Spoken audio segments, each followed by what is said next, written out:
Break के बाद स्वागत है आपका आरएन अभियान में। चलिए अब जिक्र करते हैं सीमांचल का। बिहार के सीमांचल इलाके में बाढ़ ने कहर बरपाना शुरू कर दिया है। अगर अररिया जिले की बात करें तो यहां बाढ़ ने विकराल रूप अख्तियार कर लिया है। कहीं घुटने भर पानी जमा है तो कहीं कमर भर। मंदिर, स्कूल और थाने सभी जगह पानी भरा हुआ है।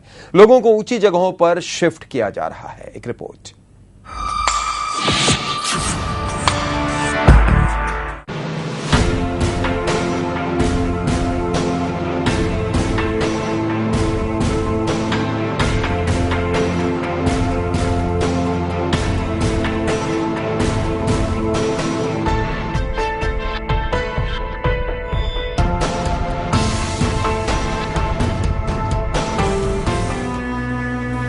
अररिया में बाढ़ ने विकराल रूप धारण कर लिया है।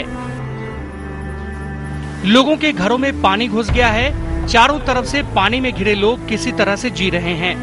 कैसे अपनी भूख और प्यास मिटाते होंगे, सहज ही अंदाजा लगाया जा सकता है। क्या स्कूल और क्या थाना, सब जगह बस पानी ही पानी। स्कूल में पढ़ाई ठप है। मदनपुर पुलिस ओपी को भी दूसरी जगह शिफ्ट किया गया है। पानी ने मंदिर को भी नहीं बख्शा। मदनेश्वर धाम मंदिर में कई फीट पानी भरा हुआ है। इस ऐतिहासिक मंदिर में हजारों लोग भोले बाबा के जलाभिषेक के लिए आते हैं, लेकिन यहाँ तो बाढ़ का पानी ही जलाभिषेक कर रहा है।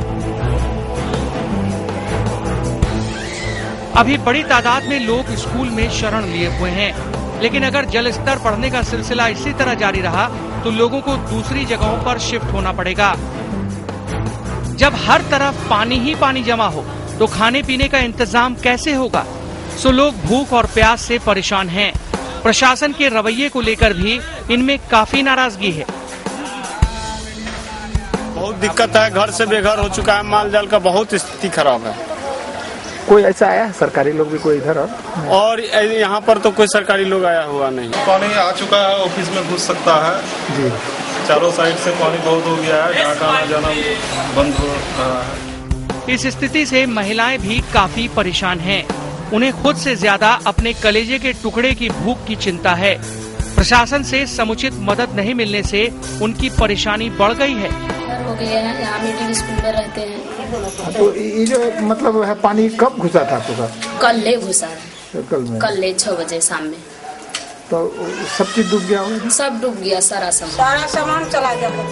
अररिया के कई गांवों में बाढ़ का पानी घुसा हुआ है, लेकिन सीओ साहब आग लगने के बाद धुआं खोद रहे हैं। अभी भी जिला प्रशासन से नाव की ही मांग कर रहे हैं।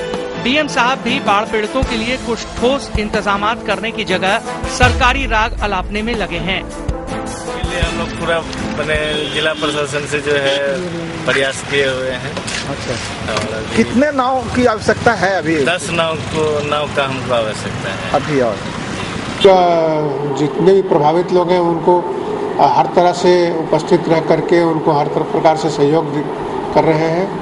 और हमारे थाना के पदाधिकारी के साथ साथ चौकीदार, दफादार जो लोग भी हैं सब हाई अलर्ट में हैं। ये सही है कि किसी प्राकृतिक आपदा को रोका नहीं जा सकता, लेकिन एहतियाती उपाय तो किए ही जा सकते हैं। लेकिन अफसोस कि बाढ़ से निपटने के सरकारी दावे हर बार की तरह इस बार भी खोखले ही साबित हो रहे हैं। माननीय मंत्री और प्रधान सचिव आप सबको संबोधित करेंगे। इसी कमरे में बैठकर पटना में प्रेस कॉन्फ्रेंस कर बड़ी बड़ी बातें करने वाले मंत्री और सरकारी अफसरान इन बाढ़ पीड़ितों के दर्द को भला क्या समझेंगे, वो भी तब जब आप समझना चाहते ही नहीं हो।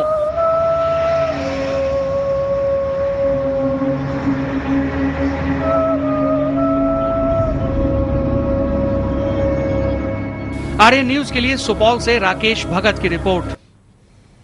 तो देख लिया आपने ये तस्वीर सुपौल की और पूरे सीमांचल की। अगर बात की जाए हर जगह की एक ही कहानी। और वारिस साहब, जिस तस्वीर के बाद शायद मैं और कुछ कहूं मुनासिब नहीं है कि तस्वीर खुद सब कुछ बयां कर रही है। उनके जो लोग जो बातें कर रहे हैं वो सब कुछ बयां कर रही है। कहाँ है ये सरकार, क्या कर रही है?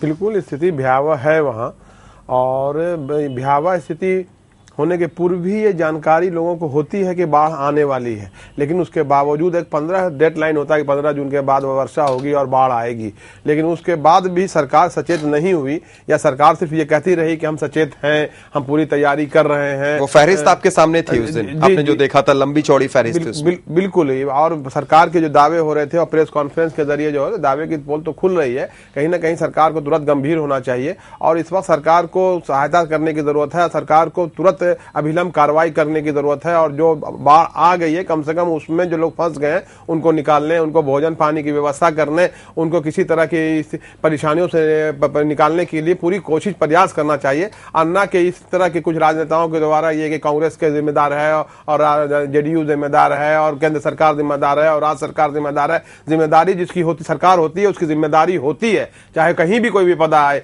बाढ़ हो, सुखाड़ हो, भूकंप हो, ये सरकार की जिम्मेदारी होती है कि अगर ऐसा कहीं कोई विपदा हो जाती है तो उसको निपटने के लिए पूरी तरकारी करना चाहिए। और विपक्ष के लोगों का, कुछ लोगों की मानसिकता होती है कि खाली हर बात में सरकार नहीं, लेकिन बारी साहब एक सवाल बात सोचने की राजनीति करने की नहीं है। अपने कुछ लोग राजनीति जो करते हैं वो तो हत्या की राजनीति करते हैं, लड़ाने की राजनीति करते हैं, कभी सत्ता में तो रहे नहीं, लेकिन जो लोग सत्ता में रहे उन पर हम राजनीति नहीं कर रहे हैं, लेकिन और प्रत्यारोप का वक्त नहीं है, आरोप प्रत्यारोप का वक्त नहीं, लेकिन एक टेक्निकल अगर बात करें के माध्यम से जो स्थिति दिखाई जा रही है वो स्थिति भयावह है और इस स्थिति से निपटने के लिए किसी न किसी तरह से सरकार को तुरंत अभिलंब कार्रवाई करनी चाहिए। बिल्कुल बिल्कुल बारी साहब, हम दोबारा आपके पास आ रहे हैं और एक सवाल मेरे दिमाग में रह गया जो हम आपसे पूछेंगे, लेकिन एक दर्शक मुनमुन जुड़ गए इसी बीच हमारे साथ। स्वागत है मुनमुन जी, क्या कहना चाहेंगे आप?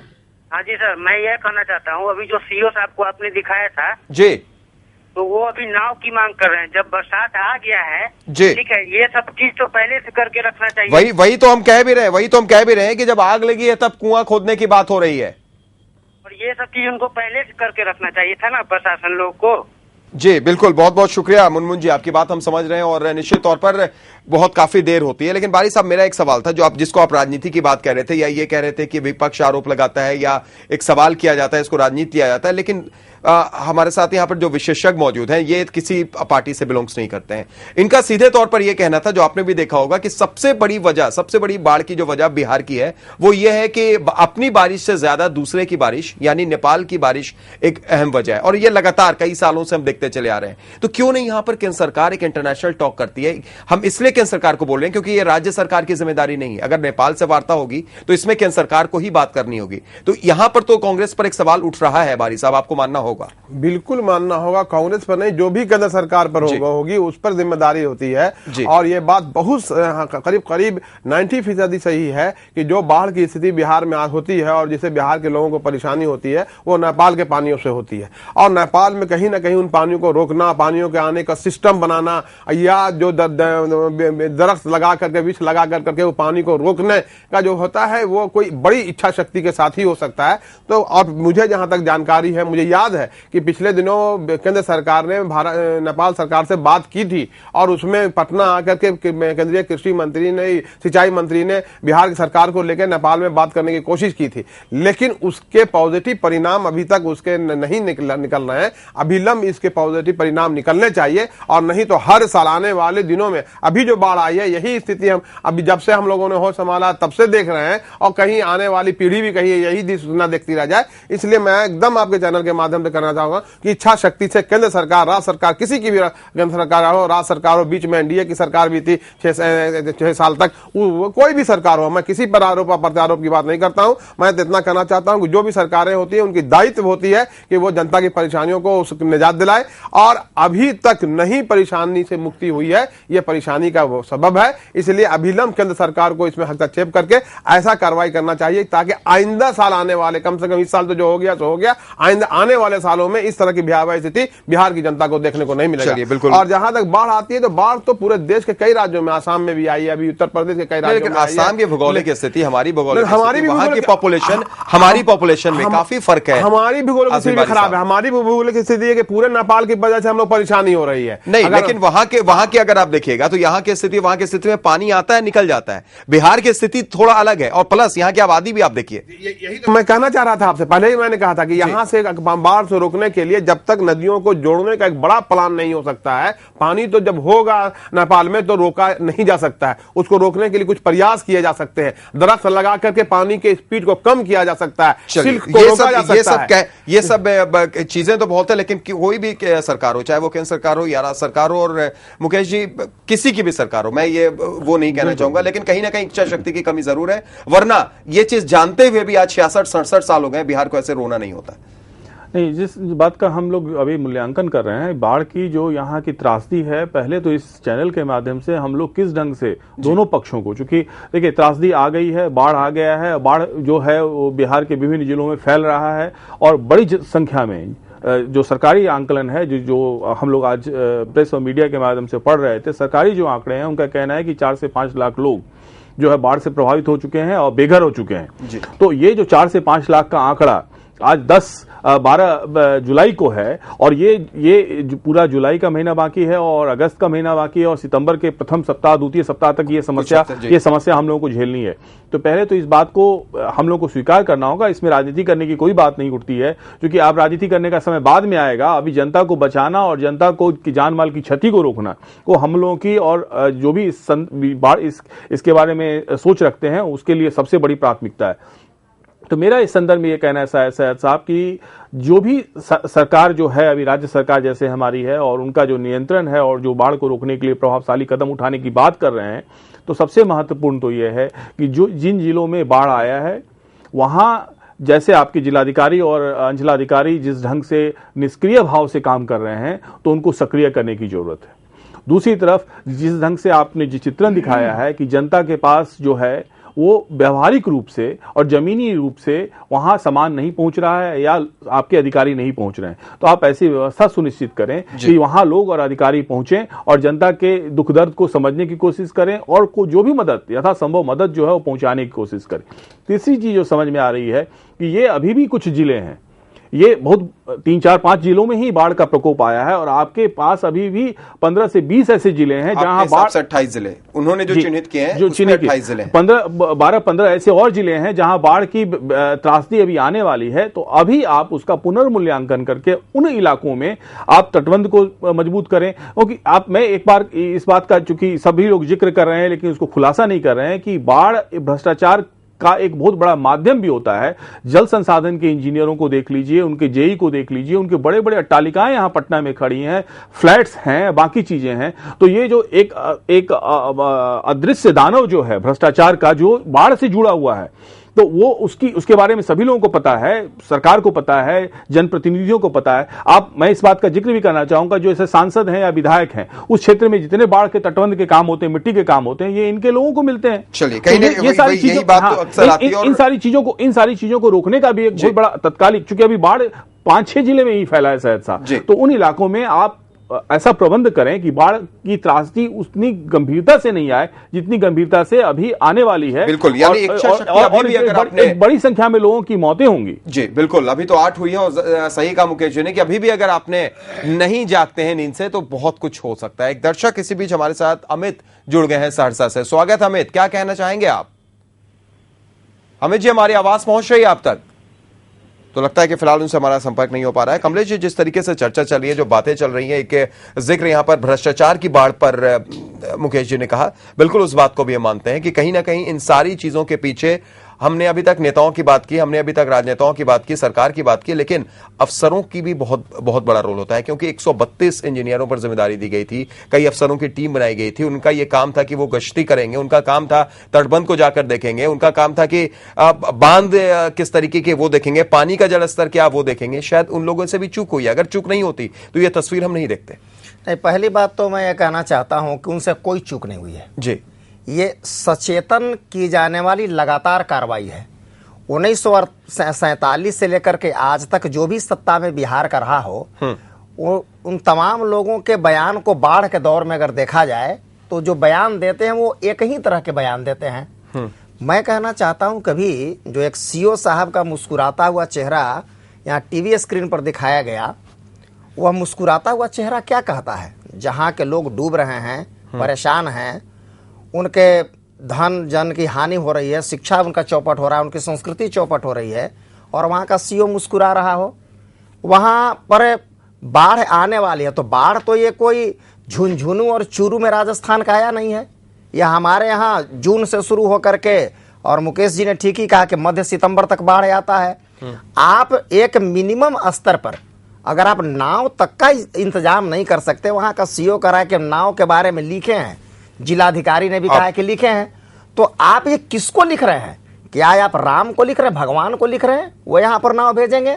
मैं कह रहा हूं कि ये जो दिल्ली और पटना के जो बैठे हुए भगवान हैं, इनको केवल लूट की चिंता है, इनको जनता की चिंता नहीं है। इसलिए मैं तो कहता हूं कि यह सरकारी स्तर पर और पदाधिकारियों के स्तर पर किया गया एक आपराधिक कृत्य है, जो जानबूझकर की जाती है, जिनके सामने जनता नहीं, यानी ये चूक नहीं है, ये जानबूझकर उठाया गया, ये सचेतन जी सचेतन है, ये कोई चूक नहीं है। चूंकि अब हर साल अगर बाढ़ आती है, ये समस्याएं आती है, लोग उससे जूझते हैं, तो आपने अस्थायी निदान क्या किया? चलिए, आपने अस्थायी निदान क्या किया, ये सवाल जो लगातार बन रहा है और वक्त की भी हमारे पास मजबूरी रह गई है। बारी साहब, एक अंतिम प्रतिक्रिया आपकी भी होगी है, और आपसे ये भी जानना चाहेंगे कि इसको लेकर, पूरी चीजों को लेकर केंद्र सरकार कितनी मदद कर रही है, किस तरीके से बिहार वासियों के लिए बाढ़ प्रभावित इलाकों में अपना योगदान दे रही है, ये सब कुछ, और उसके साथ साथ क्या इसके बाद भी सरकार से सवाल पूछा जाएगा? बारी साहब।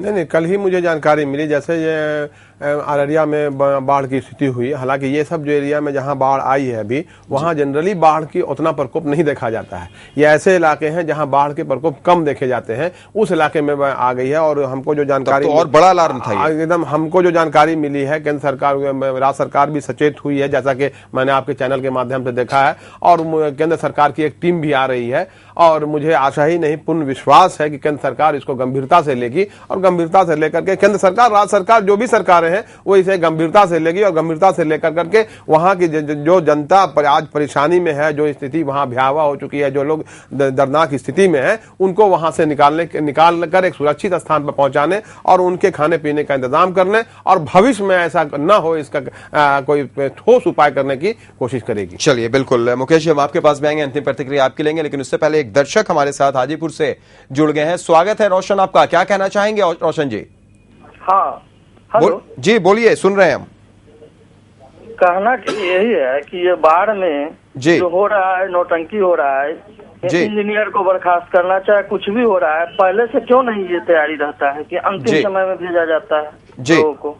जी बिल्कुल, यही बात हम भी कह रहे थे कि जब आग लगती है तब कुआं क्यों खोदा जाता है, अंतिम समय पे क्यों भेजा जाता है। बहुत बहुत शुक्रिया रोशन जुड़ने के लिए और अपनी बात रखने के लिए। और एक और अंतिम दर्शक हमारे साथ सीतामढ़ी से सतीश जुड़ गए हैं। स्वागत है सतीश जी, आप क्या कहना चाहेंगे? सतीश जी, हमारी आवाज पहुंच रही है आप तक? जी पहुंच रही है। जी बोलिए सतीश जी। जी, हम ये कहना चाहते हैं जी कि ये जो बाढ़ जो है ये मानव कृत है, राज्य सरकार के द्वारा किया गया है जी, और बेजरूरत का बांध बांधने से, नदियों को बांधने से ये समस्या बढ़ रही है जी। 1950 में जी 1 करोड़ हेक्टेयर बाढ़ से प्रभावित था जी, और आज 7 करोड़ हेक्टेयर बाढ़ से प्रभावित क्षेत्र हो गया भारत में जी, और बाढ़ बढ़ रही है जी। तो ये विभाग में कमाने का धंधा है। जहां तक बिहार सरकार का प्रश्न है, जी जी, बिहार सरकार में एक भी इंजीनियर नहीं है जिसको बांध का ज्ञान है, जिसको बांध बनाने का ज्ञान है। चलिए, बहुत बहुत शुक्रिया सतीश जी जुड़ने के लिए और अपनी बेबाक राय रखने के लिए। तो एक भी इंजीनियर ऐसा नहीं है जिसको बाढ़ का ज्ञान हो और वो बाढ़ बनाता हो। ये तो खैर एक दर्शक का आक्रोश था मुकेश जी, लेकिन एक अंतिम प्रतिक्रिया आपकी भी। नहीं, देखिए, मैं भी कहूंगा कि ये संदर्भ जो है वो राजनीति का नहीं है, ये संदर्भ तत्काल बाढ़ को रोकने का है और बाढ़ की विभीषिका को रोकने का है। तो हमारे जो मुख्यमंत्री हैं उनके बारे में कहा जाता है कि उनकी कार्यप्रणाली बहुत अच्छी है और वो देश के प्रमुख अच्छे मुख्यमंत्रियों में से एक हैं। तो उनसे मेरा निवेदन ये होगा कि आप अपनी टीम के साथ में, अभी भी ये समय है क्योंकि 5-6 जिले ही प्रभावित हुए हैं और 4-5 लाख लोग ही प्रभावित हैं, अगर आप उस पर सही ठोस कदम उठाएंगे तो इसकी विभीषिका दूसरे जिलों में नहीं पहुंच पाएगी। उसके लिए आप त्रिस्तरीय कार्रवाई करें। पहले तो आपके जो मुख्य सचिव हैं, आपके विभागीय प्रमुख सचिव हैं, उनको क्षेत्रों में भेजने का काम करें और हर एक जिले 5-6 जिलों का उनको प्रभार दें कि भाई इन जिलों में जहां बाढ़ नहीं आया है वहां किस ढंग से इसको रोका जा सका है। चूंकि अगर विशेष पदाधिकारी और वरिष्ठ पदाधिकारी क्षेत्र में दौरा करेंगे और जिलाधिकारी के साथ में जब उनका समन्वय होगा और क्षेत्र में रहेंगे तो निश्चित रूप से एक सक्रियता, विभागीय सक्रियता होती, प्रशासनिक सक्रियता वो दिखाई पड़ेगी और बाढ़ के रोकथाम में उसको मदद मिलेगी। दूसरी चीज जो है वो ये महत्वपूर्ण है कि जो वहां हमारे जो इंजीनियर्स हैं और बाकी लोग हैं उनकी ड्यूटी को बिल्कुल इंश्योर किया जाए और उन पे कार्रवाई की जाए। अगर उनके क्षेत्र में अगर ऐसी बात आती है और उनकी चूकें होती हैं, जैसे चूकें दिखाई दे रही हैं, तो उन पे सख्त कार्रवाई की जाए और उनको माफ नहीं किया जाए। और तीसरी बात है कि आपकी जो एनडीआरएफ की टीम है और बाकी टीमें हैं वो जैसे बाढ़ बोट और बाकी की बात बार बार जनता कह रही है कि हाँ जो जैसे बोटों नावों की मांग सभी क्षेत्र में हो रही है, तो नाव जो है वो बाकी जो बाढ़ प्रभावित क्षेत्र में वहां पहले से उपलब्ध करा दिए जाए। चलिए बिल्कुल, अब आग लगे तो कुआं आप मत खोदिए। एक अंतिम प्रतिक्रिया आपकी भी।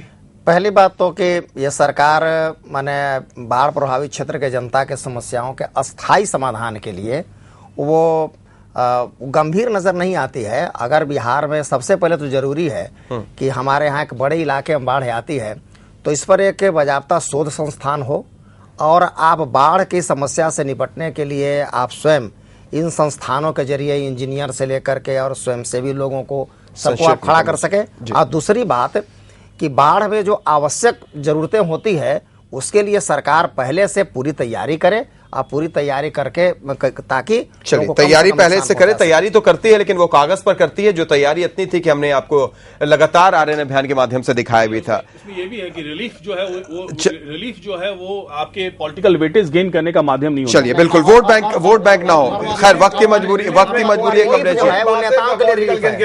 कोई भी बातें पॉलिटिकल गेन के लिए नहीं होती। अगर किसी के गेन के लिए होनी चाहिए तो वो बिहारियों के लिए, बिहार वासियों के लिए। बिल्कुल। चलिए बहुत बहुत शुक्रिया बारी साहब, आप आए, आपने चर्चा की। मुकेश जी आपका भी बहुत बहुत शुक्रिया और कमलेश जी आपका भी बहुत बहुत शुक्रिया।